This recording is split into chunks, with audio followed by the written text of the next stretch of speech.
Dit programma wordt mij mogelijk maken door Rabobank en de Peugeot-dealers Hielkema en Haima.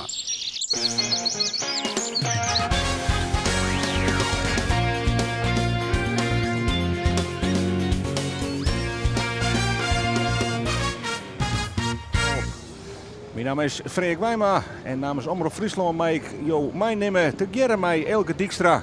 Oud-skipper van de Oude Zeug, meervoudig kampioen IFGS. De traditionele walstart. De scootjes ha Vredejonne in grauw. Lotte om de positie. En dan lezen ze op noemer achter maar vast on een wal. Te wachten straks op het 10 minuten schot en natuurlijk op het startschot. En op dat stuit maar alle bemanningen in zo'n hasten het tuiger draaien en zo gauw mogelijk vanuit het Grietmans rak zien dat ze op de wierde hier komen. Het doel is dan om nee een aantal routes zield te hebben, uiteindelijk waarom te komen in het Grietmans rak, om een tonne hinnen te sturen en dan zo gauw mogelijk waarom te zielen naar je eigen noemer. We gaan nog 3 tellen voor het 10 minuten schot. En daar is het 10 minuten schot. En dat betekent attentie voor alle bemanningen. Ja, de wedstrijd is hier extra bijzonder omdat het scootje wat in opspraakrekken is, het Jouster scootje, besletten had om hier gewoon van start te gaan in dit veld. Maar startnummer 11, maar zou ik zijn het conflict wat er is tussen de SKS en het Jouster scootje, namelijk het meestbeslag wordt net klapjes zoeken, gaan ze net verhoren en dat kan dan wel eens grote consequenties hebben. Het zou wel eens een keer wijzen kennen dat wij, Joert voor het laatst, deze reeks tenminste, nou 14 scootjes joggen. En dat morgen op Jenne Water nog met 13 uur binnen. En dat zou heel spiedig wijzen voor zowel skipper als bemanning, maar ook voor de taskogers thuis en de rest van de vloot. Dus je zal hier nou warm uitzien. Het is, hier hebben ik ons heel goed op traind, Frederik.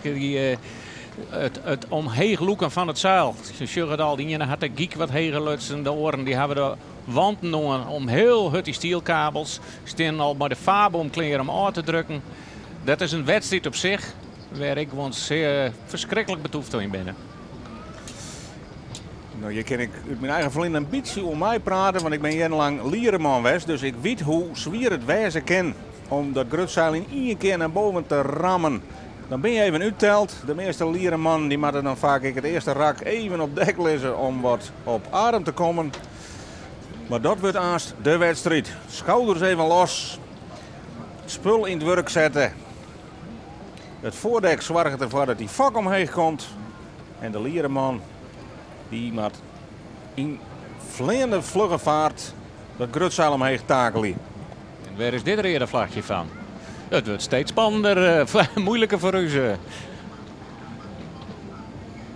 En alweer een reer vlagje. Had dit een maatje met de start of de finishprocedure zoals de van de morgen? Het lijkt erop dat je meerdere skippers het net eens binnen bij de gang van zaken bij de start.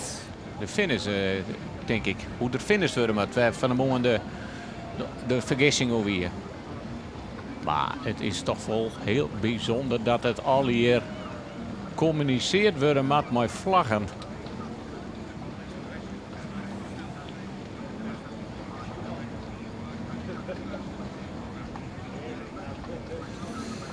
Willen wij nou correct terugkrijgen dat de start uitgesteld is vanwege deze 2 protesten.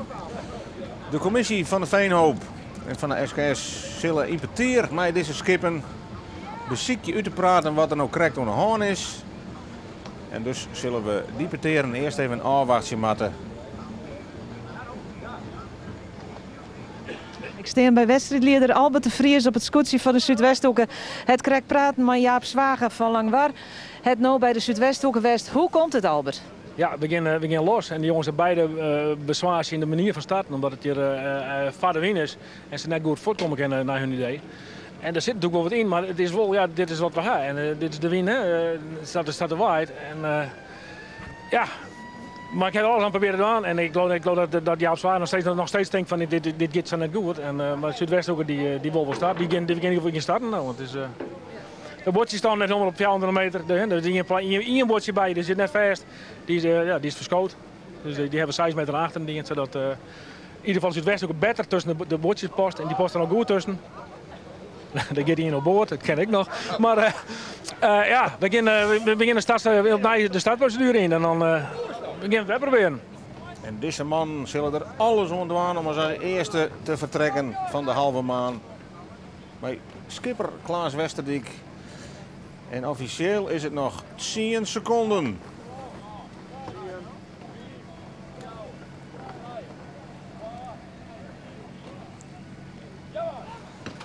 En daar is het startschot. En nu moet alles omheen. Mijn man en macht wordt er werken bij de lier. Om het grutzeil omheen te krijgen. Maar ek die fok maakt er voeten dadelijk bij. De touwen achterop, die ben los van de wal maken. Huppakee, gewicht in de street. Omheen die fok. Wien erin. Grutzeil komt er achteraan. Drukken. Ja, dit is echt een teamprestatie. Hè? En dan ben alle scooters een beetje los. Dan zul je ze daar achter al ek van de wal aankomen. Beziek je in de vrije wien wat te vinden. Maar het is voor eerst Klaas Westerdijk bij de hele mannen.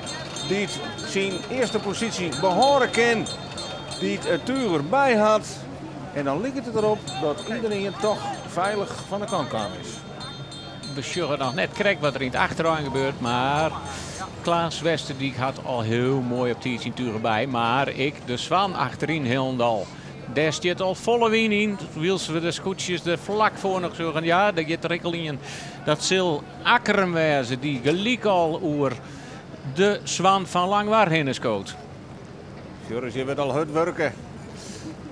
De hele mannen, die leidt op eerste plakje nog. Maar het is Huzem met Johannes Meter die beziekt er al met boppen te stekken. Deun daarachter het scootje van Ljouwert. Van die orendebutanskipper Willem Zwaga. En het is al dringen, het is al ziekjen om de vrije wien. En vanzelfs had die eerste skipper daar de meeste last van. Want die hele vloot dekken die voorsten aan.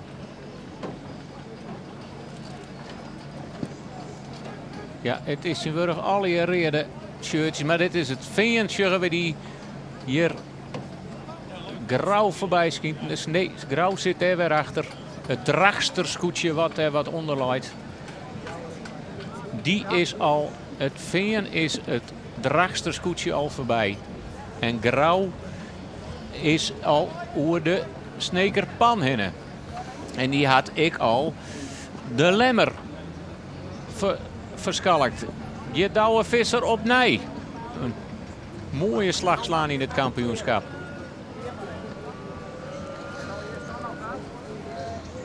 Ja, die achterste scootjes die hadden dus nog een heel schoft werk om uit het Grietmansrak bij te komen. Maar die zoon had het net veroordeeld. Voor het eind van de rit, bij de finish, minder 4 der zielen hoeven om bij hun eigen noemer te komen. En dat moet het dan opheffen. Hoe dat al een keer komt, dat zullen we straks ondervinden. Maar de eerste binnen de bocht om op de wierde hier. En die maaien bezoekje om naar de eerste bopperste tonnen te zien. En als je dan starten ze dus goed als Vradewien. Ben al een peer die had de fok al te loerd. Dat hiet aan de orenkant als een krutzeil. Maar dan kun je wel heel mooi achter de roer heen komen. Maar het is je gelijk om het hoekje gijpen. En dan haal je de wien van de wal en dan ben je weer op het schip. Je schuift de gijp bij de lemsters. Allereerst, dat beziekje ze. Maar die skippen die lezen vlak bij elkaar aan. En ze komen dan oer de roef, oer de loekenkap. Bij de collega's. Ja, dit is dus wat het zo moeilijk maakt. Maar een lietsbietje gong op smel wetter. Puts erachter, rem je. Maar het zielt je nog net zo eenvoudig in die griebes van al die scootjes zat dicht op elkaar. Ja, het een hele man hadden ze jongen. En we zien je nog wel steeds, bij het langwaarderscootje, de rode vlag erin hingen. Dat betekent dat ze nog net in je rest binnen, maar de startprocedure. En hier hebben we de jouwer. Dirk-Jan Reijinga. Hij had er dus verkeersen om vol mee te zielen nieuwt. Ze hadden er echt verkeersen unaniem om het schip net om te passen. En eigenlijk weten ze dan alle keer al dat de consequentie is dat dit hun afscheidswedstrijd is van het SKS-zielen van 2000 Santjen. Maar dan moeten we even boven in de mest zijn. Wij weten nog net als er een aanpassing west is. En daar zullen we nou even. Ja, dit is mooi. Bleert er heel moeilijk te zien. En ik al wordt er heel mooi inzoomt. Het lijkt erop dat er nog steeds correct te heeg zit. Ja, dat lijkt het wel zo. Maar dat zal de originaliteitscommissie beter bekend kennen. Zou het dan om 6 centimeter gaan dat je net meer maait wil willen? Dat is de vraag.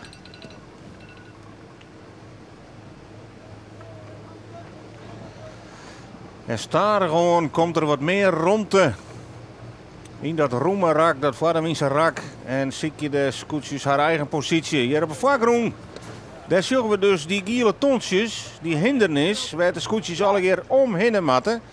Ze kennen net streekrejocht in één keer. Nee, de tonnen die hier helemaal onderaan in de wierde hier leidt. Ze matten om die tonsjes heen.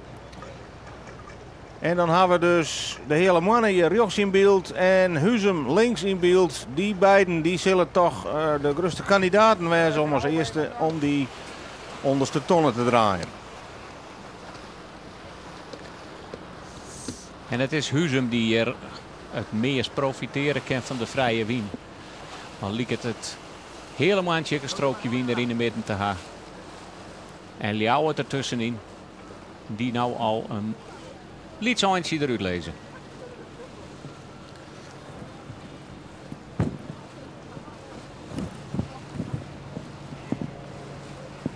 Ja, we nou even de track- en tracebeelden erbij schakelen kennen. Die binnen no wol in functie. Dan kunnen we zien dat de hele man en Huzum maar eigenlijk niet ontrennen dat Ljouwert daar vlak achter zit. En dan is het voorlopig Jereveen, Jennewaard, Drachtengrauw, wat zijn, Snits en op zien op dit stuit nog de Jouwer. Maar als beschut dat er maar 9 meter tussen de Huzum, het Huzumerscootje en de hele mannen zit, dan beschut het al dat Huzum straks in voorrangspositie is op de hele mannen. En daar zullen we de tonnen met alle scooters omheen matten. De eerste tonnen die ze alle keer ronde matten. En dan kan het hele zwikje weer omheeg richting Ierzicht. Waar leidt nou het binnenst? Waar had het eerste rjocht om die tonnen te draaien? Ik zou zeggen dat Huzum op dit stuit misschien wel de beste papieren had. Ja, en hier de Jousters. Is het in die haar afscheidswedstrijd?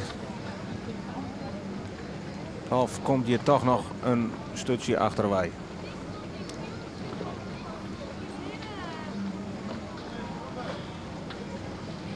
Huzum, die leidt binnenst. Ljouwert lijkt dan het tweede plakje dan toch oer te naam te hebben van de hele mannen. Maar vlak daarachter zien we al dat Jereveen haar alweer meldt. En Jennewaard. De eerste vak klappert. Dat betekent dat ze omheen draaien.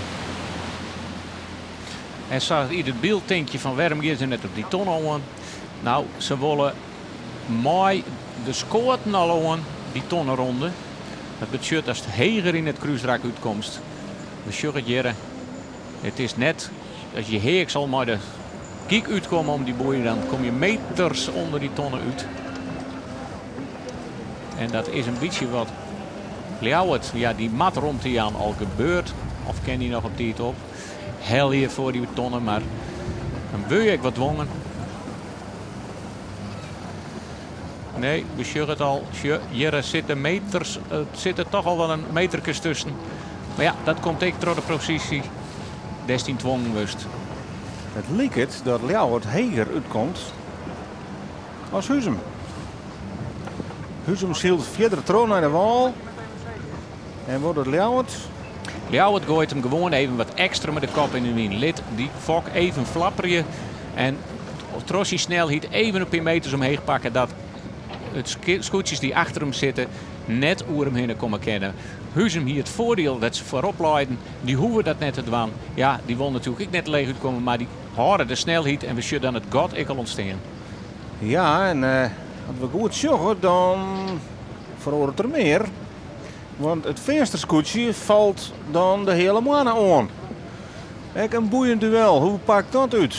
Nou, dat doen ze toch direct hoe start te gaan. Dat zoekt betutten dat die wien toch wat westelijker worden is. En dat het een hele interessante wedstrijd worden kan. Dat er toch meer in deze wedstrijd zit dan we voorheen het tochten.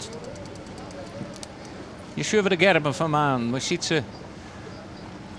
Brouwer die brutaal de aanval kiest.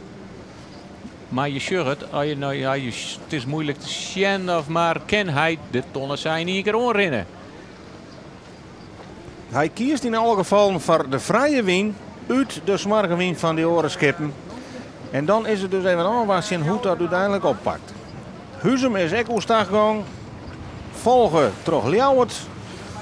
Maar het is Heerenveen dus, wat al jeder door de win gaat. En hoe pakt deze slag uit voor Sietse Brouwer? En dat is mooi om te zien, hè. Dat vind ik prachtig. Gewoon, huppatee. Wie ik al van tevoren betocht, we gingen gelijk oestag. Hier is het Veen is alweer op naar oestag. En nou is het mooi om even te zien. Hij komt nou op bakboord aan. Had er nou woen op Ljouwert en de hele mannen.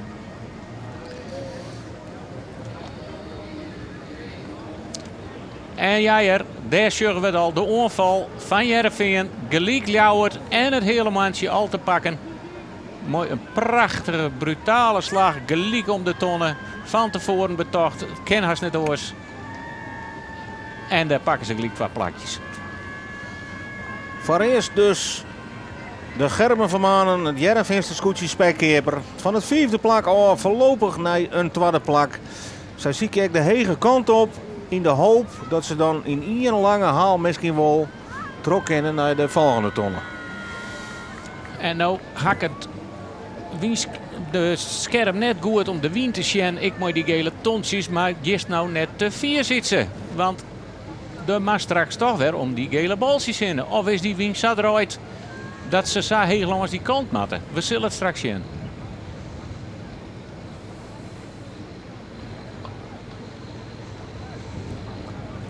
Ja, de achtereind van het wedstrijdwetter met de Zuidwesthoeken.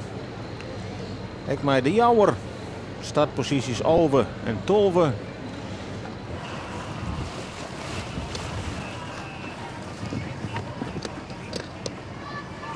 Wils we haast on boord zitten bij de scootjes.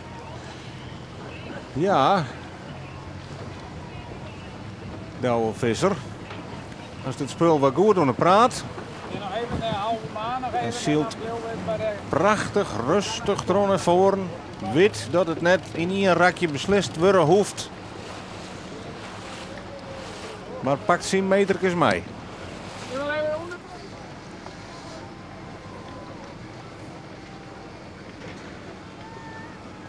Ja, Huzum.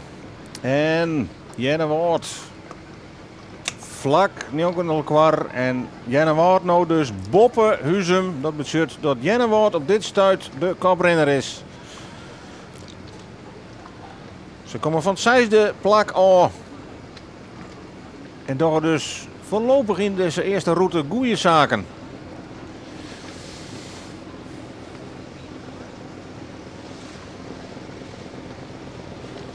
Maar de wierde hier is van deze kant al absoluut net meer bezield. Er moet behoorlijk gekruist worden en dat is alleen nog maar voor het wedstrijdverein een prima ontwikkeling natuurlijk. Want dan is er van alles mogelijk. En dan komen de toekste skippers en de meest gelukkigen natuurlijk naar boven de jongen. Jennewoord gaat op de eerste hege tonnen aan. Die matten ze bakboord eronder. Dat betekent dat ze hem aan de bakboordkant van het schip passeren matten. Het stuur, dus giek oer stuurboord. Maar had van geen ien wat te vrezen, want ze lezen vrij voorop.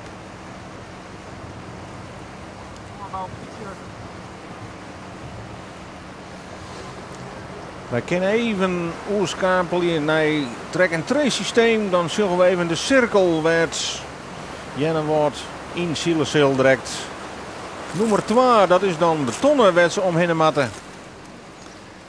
En daarin leidt Jennewoord dus vrij voor, vlak voor Huzum. En hoe lang kan Huzum dit terugzetten? Ze kennen het zaakgoed broeken. Ze een keer een noffelijk resultaat. Ze een keer lekker voorin.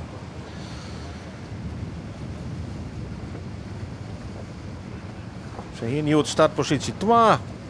En voorlopig meisjes ze dat helemaal weer. Ja, en hier krijgen we dan de ronding van de tonnen terug Jennewoord. De fok los, de kop Troddewien. Fok even bak houden, de kop even loeken. En dan zal dadelijk de grutskoort vierd worden. Want dan was ze mijn Roemewien. Weer de andere kant uit. Ja, ze zullen even een beetje heger op zitten, denk ik.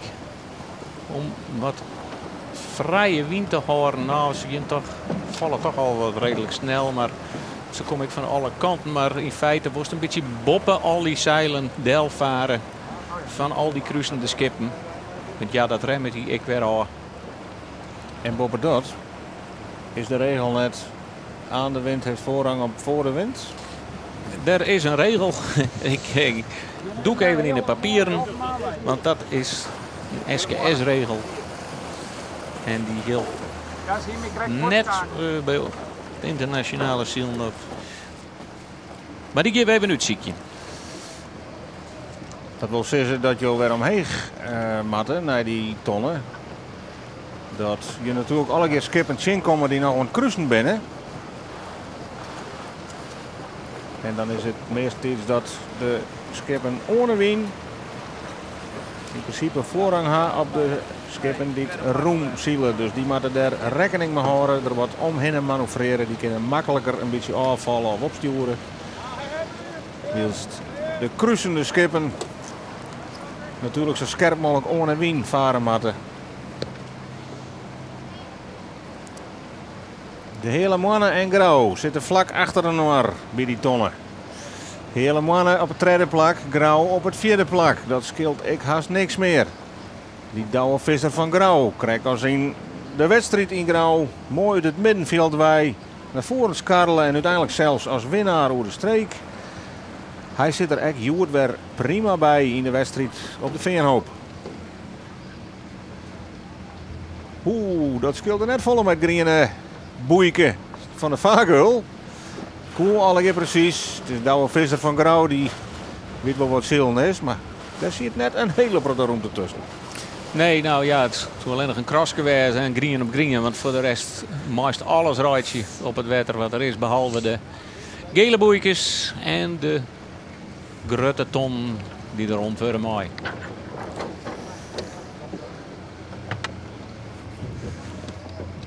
Ja, en dan hebben we hier het beeld met links helemaal de koprenners die het voor de wien of met Roemenwien alweer naar boven te gaan. En rechts in beeld bij onder oren de Jouwer, de skippen die nog aan het cruisen binnen om naar die tonnen te, die bovenste tonnen. En daar wringt er dus wel eens wat mijn waar. Dus de Jousters, ek haar aansluiten bij de vloot, meer achterin. Kunnen we misschien nog even zien dat er nog wat verloren is. On het tuig. En zat het mij het. Is het net onpast. Is het boven de witte baan. Waar het controltje zit. En dat zou betekenen dat hij te hoog zit. Dat hij net verloren is. Ja. En dan is het Jennewoord. Die het toch als eerste die bovenste tonnen wit te bereiken. Die onderste tonnen mag ik zeggen in dit geval. Gerard Pietersma. Op kop bij de Veenhoop volgen terug Huzum die er deun op zit. Keurig zielduwt. Johannes Meter die had het spul er netjes bij. En dan begint het. De hele mannen die consolideert dat tweede plak. is wel starten vanuit de eerste positie. Is letter in de wedstrijd oorzaken naar Saison. En nu weer Kreers op het derde plak. Als er dit verst horen kan, levert het denk ik een geweldige prestatie. En hij kent de boei correct iets mooier om je dan de ronde, dan de oren skippen. Die er toch wat heeks omheen moest. Want ik Grauw, die maakt zelfs Remy, die komt van wat verderop. Dus die kan al mooier die ton aansturen. En kan die nou in dat gatje komen. Lid Klaas Westerdijk een gatje vallen. Nee, Grauw remmet ik. Maar Hoe ja, komt dit? oh, de zwudden erin, dit? bovenop de zwudden steen. Kan er de onervaring voorkomen of pikt er hem hier op achterein? Zoals het nou lijkt, gaan ze op die remmen, de zwudden erin, de puts erin. Een stukje vakwerk. Ja, Douwe Visser van Grauw, hij dwart het weg en het kan alle keer krek. Er mag geen contact wezen. Hij had de tonnen net rekken. En hij zielt en als het goed voor hem uitpakt, zou hij hier wel eens wat winst mee pakt gaan kennen. Wat een manoeuvre. ja, dan had er toch, want hij kwam van wat leger waai, maar dan krijgt wat meer gong hele wien. Maar dan had hij dat toch iets te betiet inzetten, want Sjur, Snits, kan maar meer snelheid om die tonnen heen. En Grauw moest haast vanuit de remmerij waar hij heers eromheen. En Snits liep het in een volle snellere hoestagmanoeuvre. De Fox toen haast gelijk vol. Kan ik wezen die winnen wat skiften, maar die laat dan gewoon gelijk boppen Grauw. En dat is juist dat de remming heel wichtig is en dat dienen ze het wel. Maar wat te let inzetten waarschijnlijk. Hier er in dat geval beter er wat roemer omheen sturen kent. Nee, roemen net. Nog letter beginnen mij op sturen. Nog een groter gat letten in eerste instantie tussen de hele mannen en Grauw. Want Sjug eens even hoe volle snelheid. De oestagmanoeuvre van Snits weer prachtig. Die ging gewoon in één keer in één lijn. De fok. Oh, Bam! Oh, ja. Bovenop een reden tontje. Ja, nou dat begint al zijn dat maar ik. Nou, het griene tontje juist net zien skippen, maar je juist wel een reden strepen straks zien skippen. Maar dat zullen ze net uitmaatje. Ja, dan zitten we hier toch wat meer in de achtereind van de vloot. De voorste en de laatste. Langwar, wat zijn. Zullen we net in de top 10.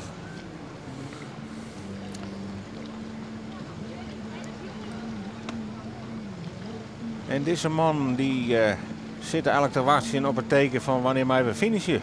We lezen nog Sanne voor, die wil wel graag naar binnen. Gerard Pietersma maar in een woord. De Lemsters. Ik wat op schoot. Jereveen voorbij. Jereveen draait. Lemmer draait ook.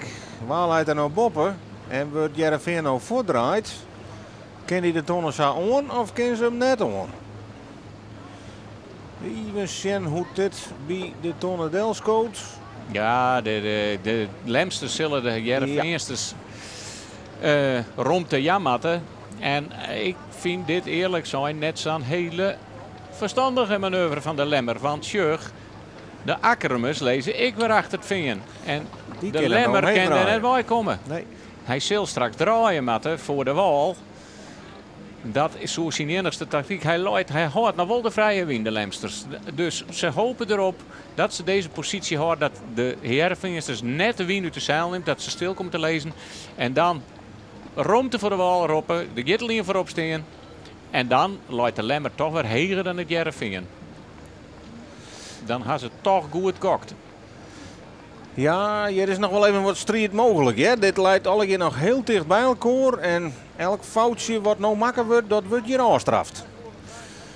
Jereveen en de Lemmer draaien tegelijk.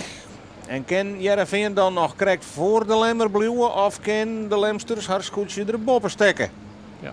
Dan ben ze spekkeper. Want dan hebben ze de betere positie straks bij de bovenste tonnen. Dan ben er al precies omdraaid. Eerst is binnen de Lemsters benauwd dat de wien uit de zeil om wordt. En nou de Jereveensters. Liggen toch dat veen. Correct nog vrij voorluid, vrije wien houdt. Pok Kist een pijlstok zien. Stiert net al te volle wetter. Dan stuit het er al op een groen. De achtervolgers. Johannes Meter. Kinder dit volhouden. Hij had hele goede papieren, Joert. Kijk, hij trodde wien en de slag naar de orenwal. Zit er wat fans blijkbaar. Wordt onmoedigen en dat is geheel terecht. Worden nou de skippers onroepen? Ja, de skippers worden waarschijnlijk nou onroepen wat de finishprocedure wijzen zal. En dan wordt alweer wezen. Dan, ja, oké, Tom Omheging had begrepen. En dan ben wij ik benijd wat de finish wijzen zal. Komt er een ton in het grietmax lekker deze? En kennen ze dan om die tonnen ronde en dan nog hun startnummer daar of wordt er in een keer nooit startnummer vinden.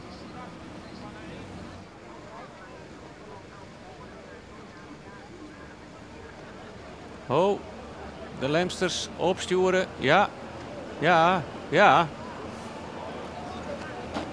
Wat gebeurt? Ja, dit kan krek. Pieter Meter shut al even om hem heen en matsen ze de voet het je aan ha.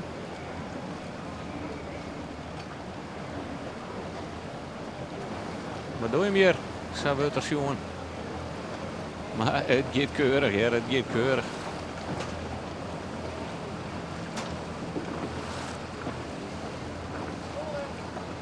Boord onboord.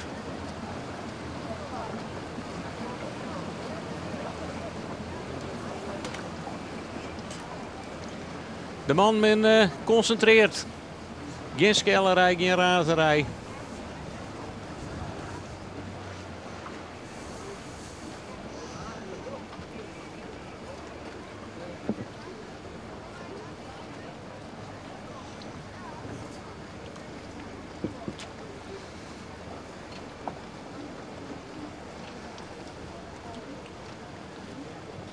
Maar de hoogste snelheden die binnen er wat uit. Ja, de wienvoorspelling is net echt uitgaan. En de wienrichting is ik, ja, ze dwingen het Lemster scootje gewoon helemaal omheen. Helemaal naar de Walta. En is dat verstandig? Ja. Ze willen natuurlijk net dat ze worden. Lemsters hadden Putser al achter. Akram komt natuurlijk van positie 14 en is nou dan voor de Lemmer. Dat zo betekent dat ze aardig naar de middenmoot opschoot binnen.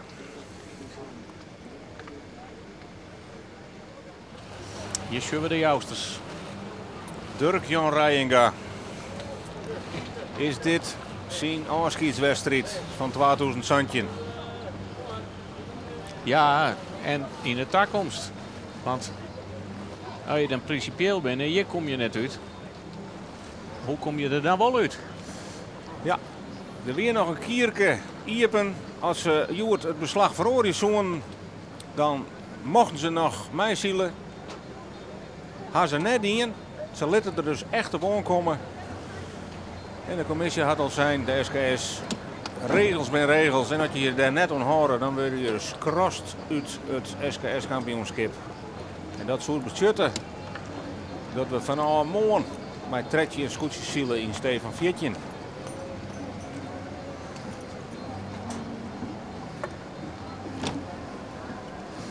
Ja, wat zal het een drama wezen van deze bemanning. Het hele ieder vertraind, het scootje in Greven verbouwd, alles op en top. Echt een mooie wedstrijd ziel, de eerste wedstrijd in grauw. Alles liep perfect voor elkaar.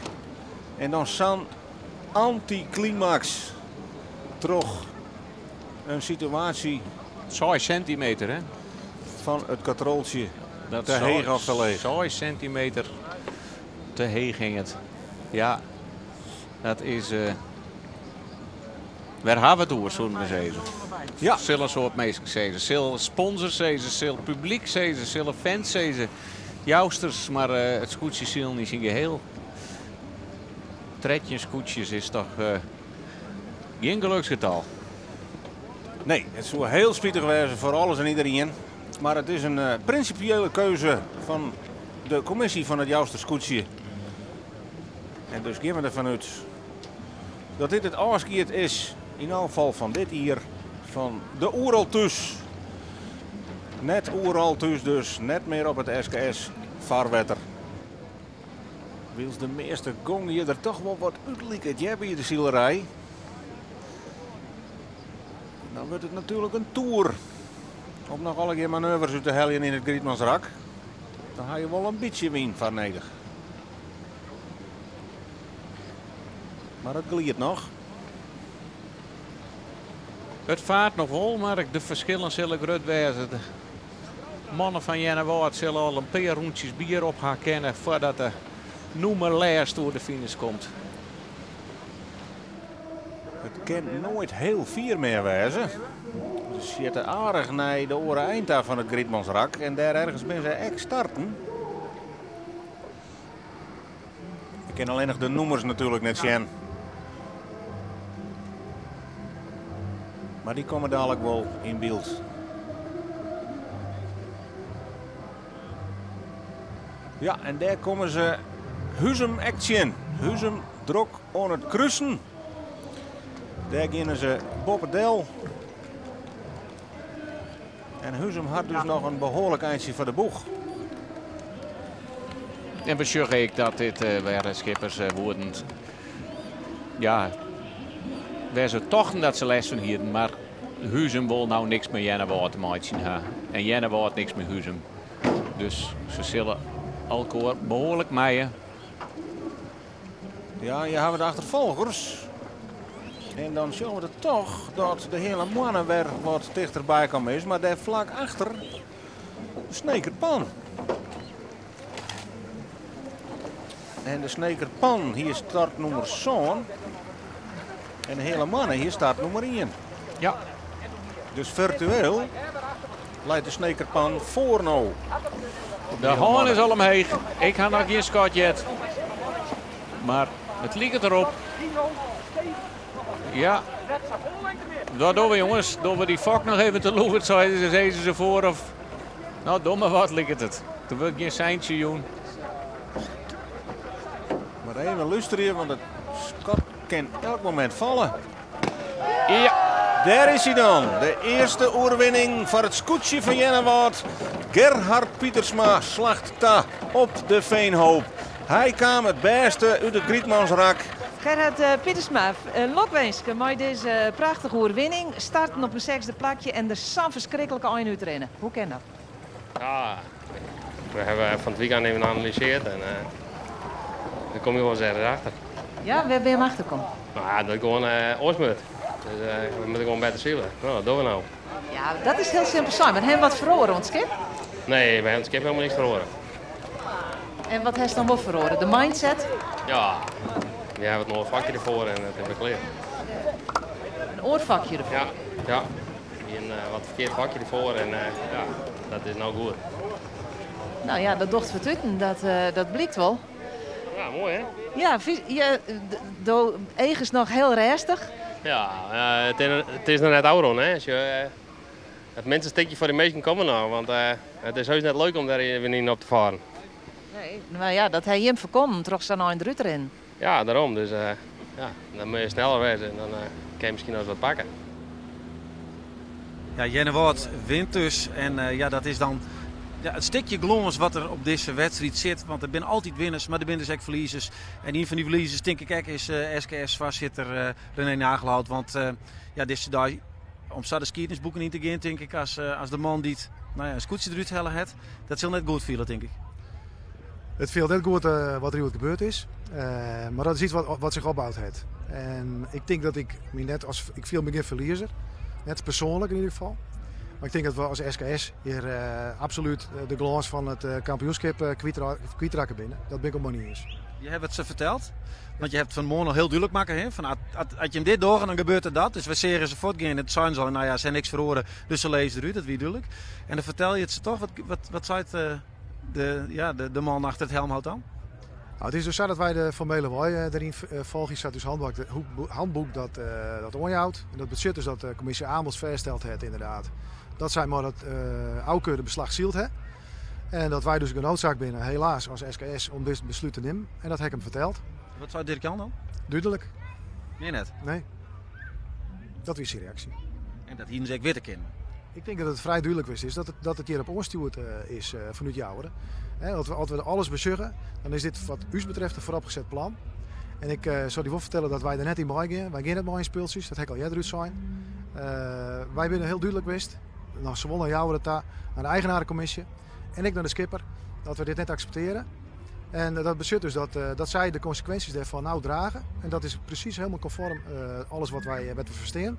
Wat wij ook verstaan als SKS, als geheel. Maar dan snap ik dat als je als boetensteender hier naar Sjeur, dan denk je 1 keer in het IE, 14 scootjes. Man, we maken je hem ze druk om. Zielen, wat is dit? Er zijn sponsors, er zijn alle je fans, die leg je alle hier in de steek.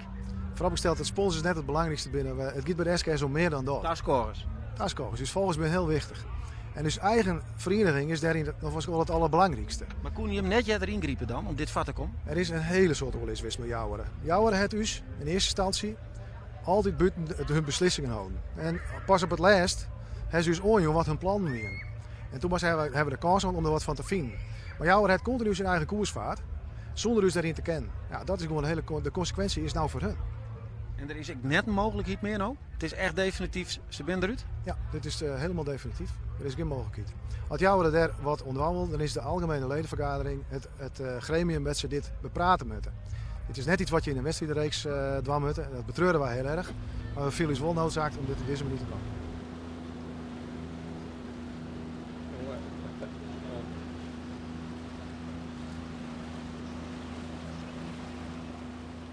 Dit programma waard mij mogelijk maken door Rabobank en de Peugeot dealers Hielkema en Heima.